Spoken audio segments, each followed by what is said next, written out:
আব্বা আমি টিকটক স্টারে আমাকে আইফোন কিনে দেওয়া লাগবো। হাই হাই আমার সোনার চাল আইছে এবার যান আইফোন হেতা আবার কি একাদা তোর ফোন খায় না পেন দে আরে আব্বা তুমি পাগল নাকি? ওটা দে না টিকটক করে টিকটক। তোর ফোন দিয়ে টিকটক করুক গ নাই ধান খেতলি গ ও তো আমার দেহার টাইম নাই তোর ফোন কিনে তুমি কোন থেকে এটা একই গাছের পাতা নাকি যে যাহাই দিল আর পয়লা মাতাক দিয়ে দিলাম এমা তুই তাড়াতাড়ি আব্বাকে বুঝা, আব্বা আমাকে ফোন কিনে দিব কি দিব না তাই কর। বোঝা বুঝি বাত তক ফোন কিনে দেব না ইথানি গেদা হইছে কাজ কাম তো করছি না বসতে আছে ভাত খাচ্ছে এটা বেশি ফোন কিনা লগা আব্বা তুই তাহলে ফোন কিনে দিবি না?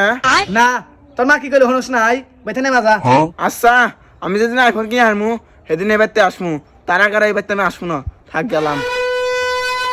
2 ঘন্টা পর আব্বা এটা কি তোমাকে কছিলাম না যে বাড়িতে যদি আমি আইসি তাহলে ফোন কিনে নিয়ে আসমু, তা আব্বা আমি সবলে ও হেটার লাই তো ঘরে গয়না দেই না আর তুমি না বসে থাকি দেখো লাগাও